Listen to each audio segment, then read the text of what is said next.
Hey, yo, I want to talk about Duskmourn, because it is the latest set and really should be what we're talking about. I hear some people say the set's doing well, some say it's struggling, but mostly what I hear people say about it is nothing, as the constant updates around these commander bannings has dominated the news cycle. And in fairness, I get it, this is a big deal. However, it also makes me wonder if it's not just this news leading to Duskmourn's lack of buzz, but maybe people are just a bit burnt out from the ridiculous frequency of Magic's release schedule, and so there's not much enthusiasm for yet another latest set. Though I admit that opinion may just be projection because, I don't care.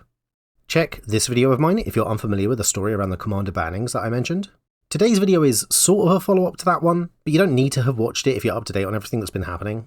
I'm not going to talk much today about the death threats, though the message of don't harass people remains to be true. And I'm not even really going to touch on the rules committee much either, as my thoughts on that are all more or less unchanged from the previous video. To be fair, the general news around these bannings isn't going to be much of what I talk about here today at all.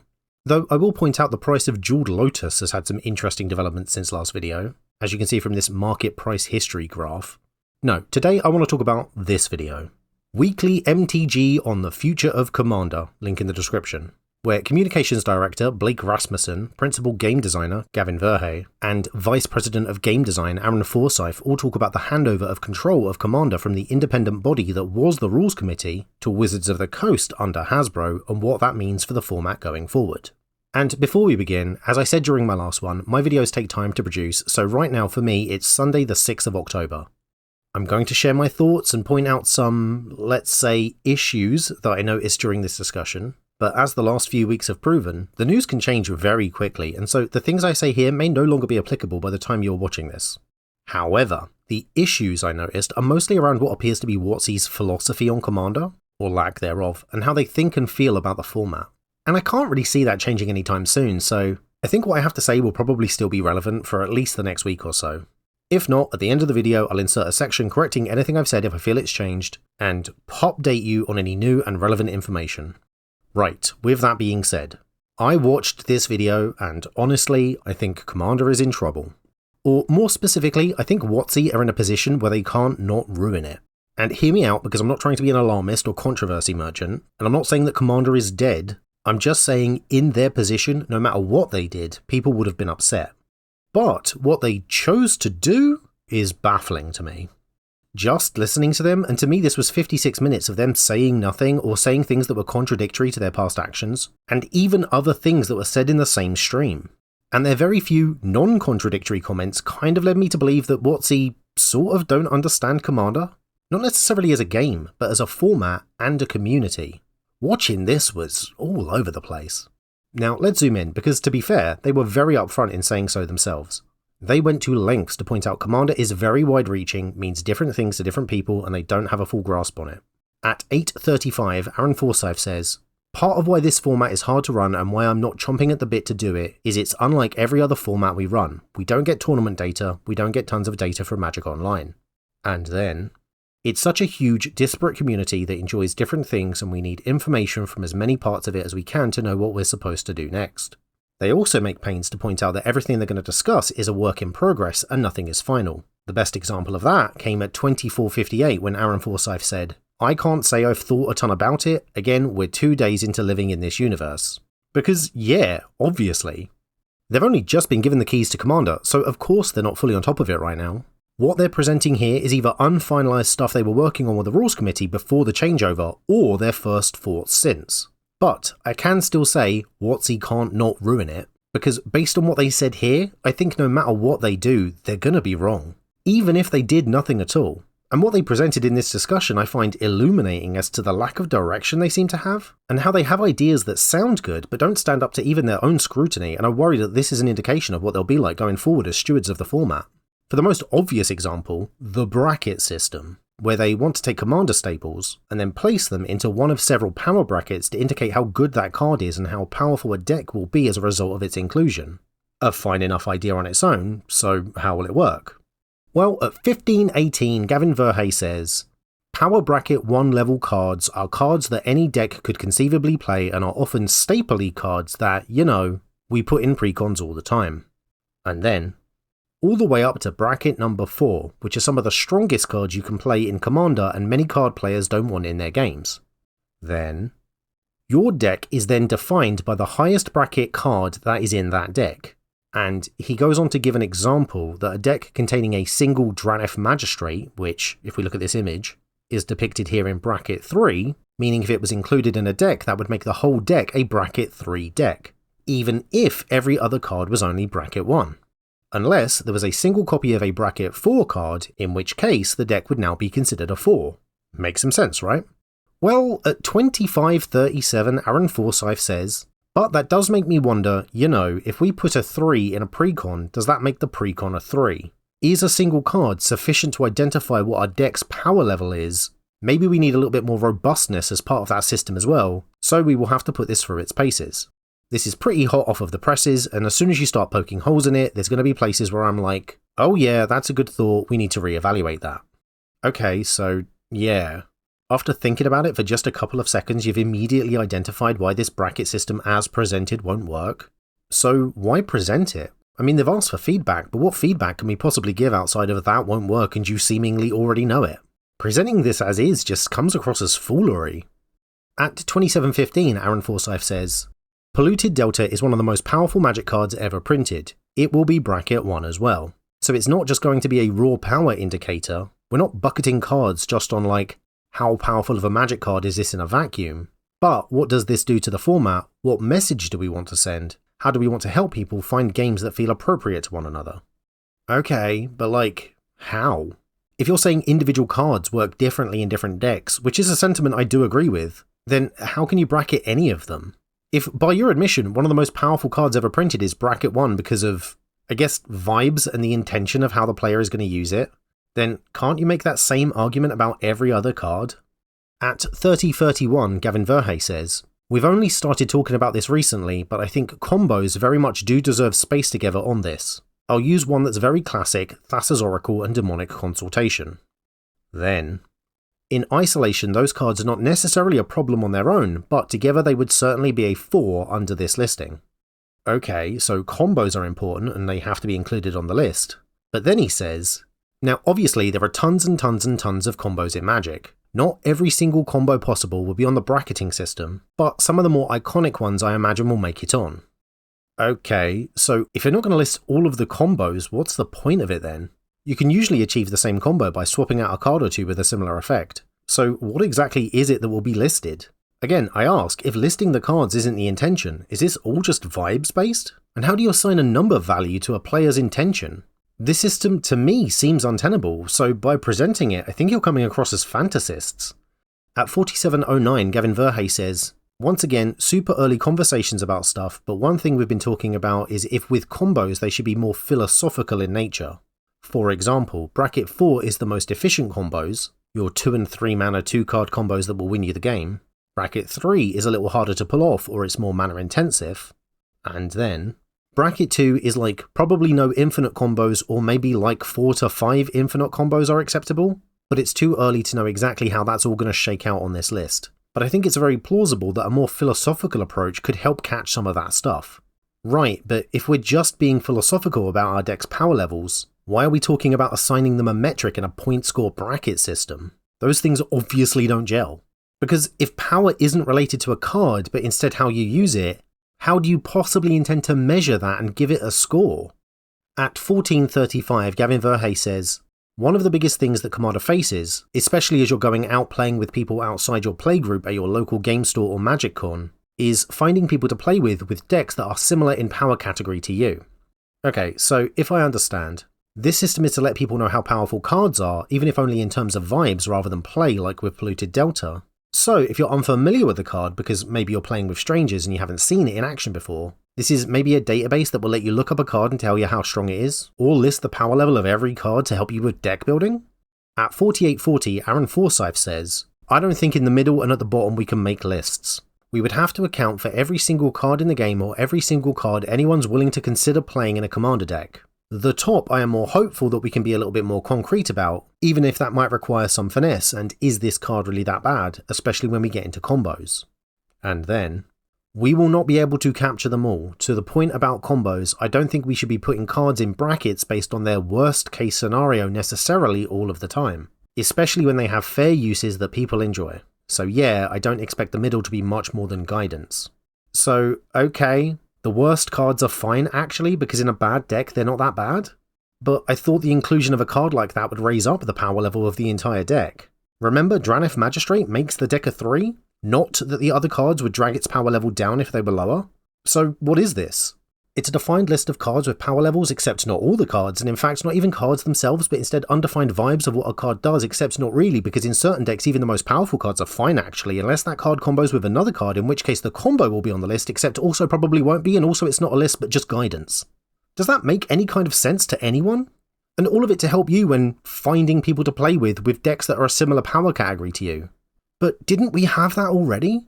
For a long time in Commander, it's been best practice to have a Rule 0 conversation before you start to figure out what everyone's deck does and how strong they may be in comparison to each other, because nobody enjoys being steamrolled. And yeah, there are complaints around Rule 0, because how do you judge power level when everyone considers their deck to be a power level 7 out of 10? But listening to them talk about this bracket system and how it's going to be philosophical and only guidance, I don't see how it's an improvement, or any different at all honestly, other than going from 10 levels to 4. Realistically, practically, what is any of this?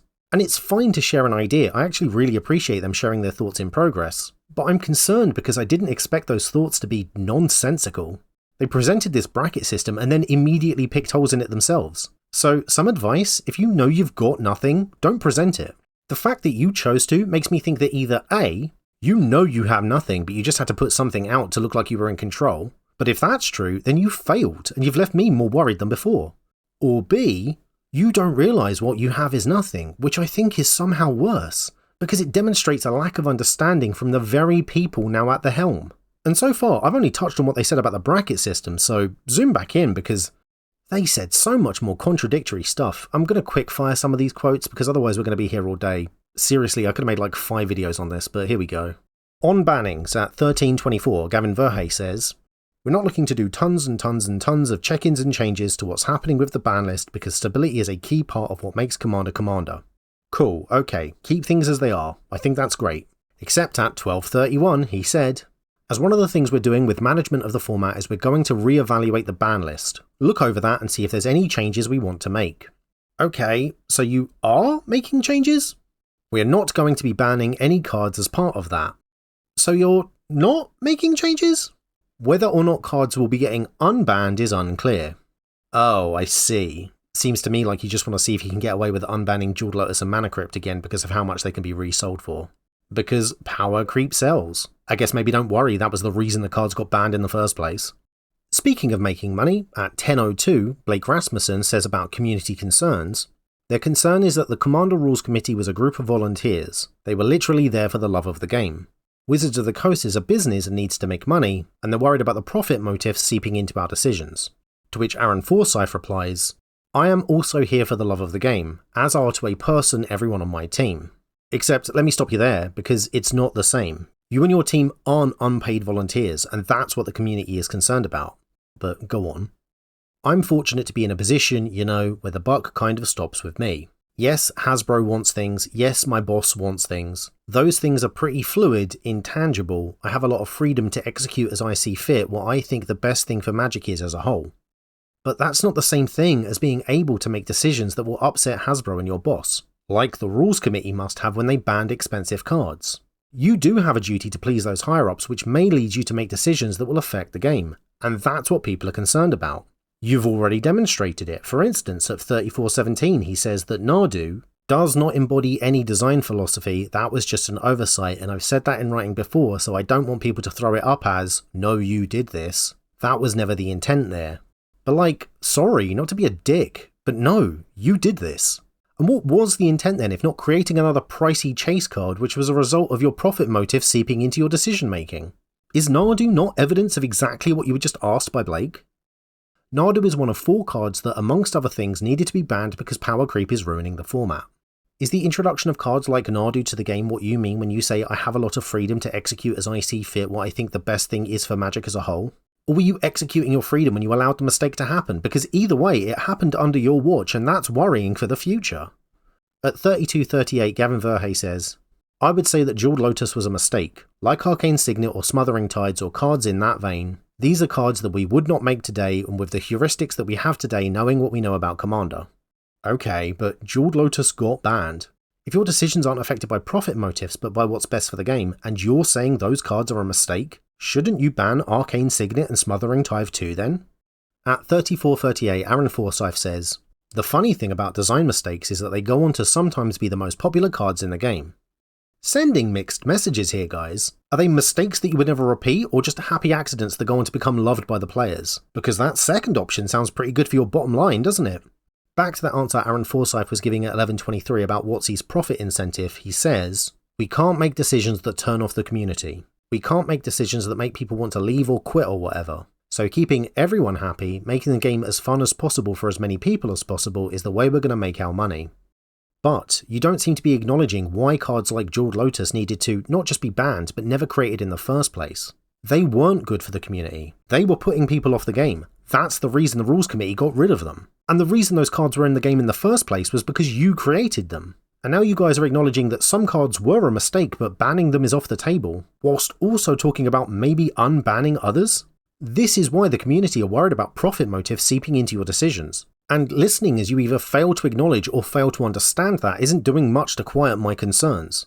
Speaking of making the game fun for everyone, at 4402 when asked if there will be how-to guides explaining the bracket system to new players included in products, Aaron Forsyth said, "At the very least we can put QR codes and URLs in there to make sure. Have questions about how to attune your deck? Go here." I do think ultimately whether it's in our companion app or on our website, only two choices, neither of which was about what was asked, but okay.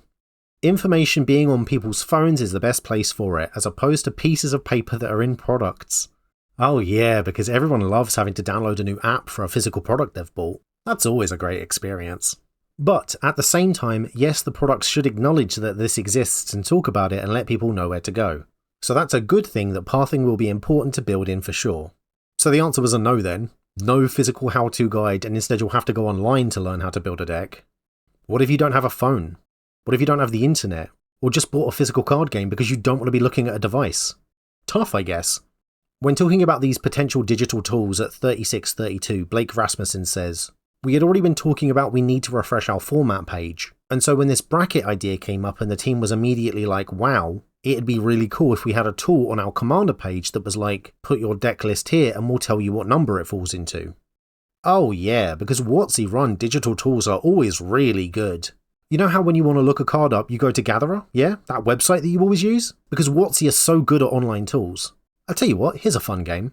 Pause this video, boot up Gatherer, and search for the card +2 Mace. It's from Adventures in the Forgotten Realms, which released in July of 2021. It is currently October 2024. It's been over 3 years. If you want evidence of how good a WotC run online tool is, have a search for that card and tell me how it goes. On the topic of CEDH at 4125, Gavin Verhey says, "It is actually really important to me that we have at least one person who knows the format and can speak to that on there that can be a voice for that community." And then Aaron Forsyth says, "Designing cards and products we're aiming at the middle, but rules and floor rules and ban lists have to account for the extremes, so absolutely I think it'd be great to hear from those folks on these matters." But earlier at 2240, when asked if they'd do a separate ban list for CEDH, Aaron Forsyth said, "No, this power bracket system needs to do all that work. And you know, maybe level 4 becomes thought of as that, I don't know." And then, "But yeah, continuing, the bulk of our work in decision making is going to be about the lower stakes. We're just here to have a good time and do crazy things Commander style gameplay." So what's the point of having a CEDH player on board? You may listen to them, but you've already made up your mind that this power bracket system has to work for them regardless of what feedback they may give. And you say your focus won't be on them, it'll be on the lower levels, so they'll be there as a token? So you can say that CEDH is represented even if their advice and feedback doesn't matter? And there's a lot more quotes I wrote down to comment on, but I'll end on this one because it's the one that baffles me the most about this whole bracket system. On Rule Zero Conversations at 1606, Gavin Verhey says, "Nothing is ever going to be better than sitting down with your table and having a conversation about your game and having a conversation about what kind of game you want to play. Nothing can ever replace that." Oh sure, Rule Zero can never be replaced. How much money do you want to bet that his next word is but? But what we've found with the old power level 1 through 10 system, for example, is people like having something quick, easy to reference, "Hey, what number are you?" Oh yeah, and I imagine having a system that requires a WotC run online tool to crunch the numbers where cards have different power levels from their combos and not every card is listed, and even if it is, it may be bracketed due to vibes in some decks but not all decks, is going to make this conversation so much quicker and easier. Now, the power level 1 through 10 system has a lot of problems, it's not been successful. By what metric? Commander is the most popular format and has been flourishing for years. By what metric have these conversations not been successful? Because to me it seems they have been.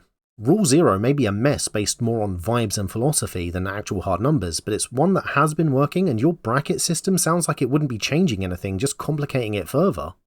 At 1736, Aaron Forsyth talks about an experience he had when first playing Commander when he says, codifying some of the if you're playing with cards up at this tier, people that are playing with cards down in this tier may not appreciate it, or it does weird things to the game, or is not in the spirit of what's going on. I think writing more of that down will help what happened to me and several other people I know. They won't step on that landmine and be told, nope, take your deck apart, you're not welcome here.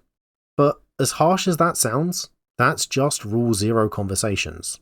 Sometimes when joining a group, people will say that you can't play certain cards. And when starting a new group, they'll say they don't enjoy playing against certain cards or playstyles. And Rule 0 must have worked because by the sounds of it, Aaron Forsyth didn't quit Commander, he just made changes to his deck. Being told no isn't stepping on a landmine, and a bracket system is not going to let you avoid having to talk to people. Maths can't replace having to have a conversation. Back with Gavin Verhey's answer at 1625 as he tries to explain what he means by saying Rule 0's not been successful. Because in part the first 5 to 6 numbers don't really even exist. Every deck is a 7. There's no immediate things you can point to in terms of cards and where they would fall on this scale.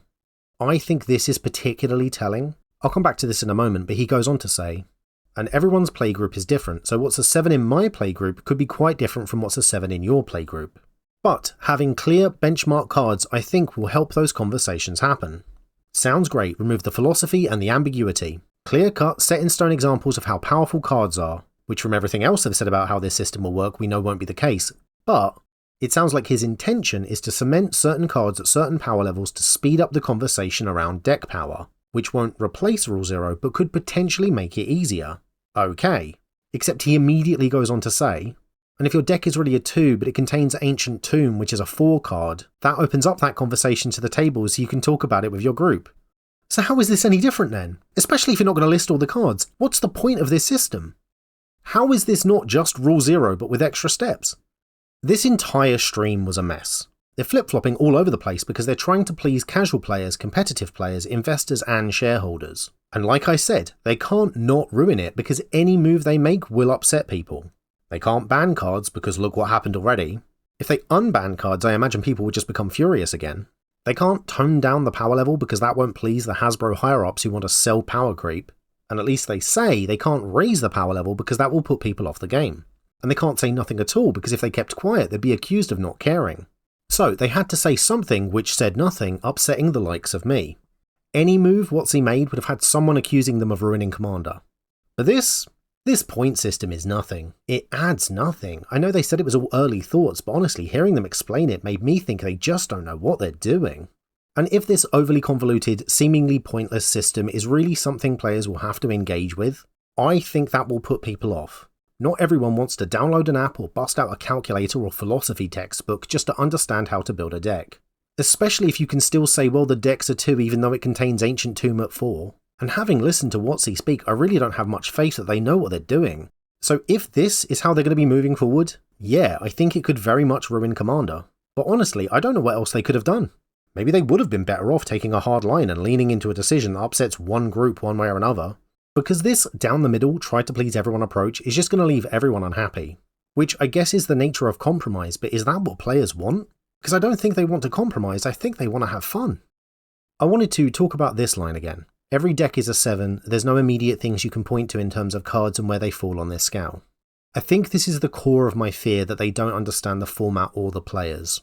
The folks at WotC might be fantastic master game designers, but this thinking betrays that they don't understand that Commander is not a card game, but a social one. There's been some speculation around this video during the last week, link in the description.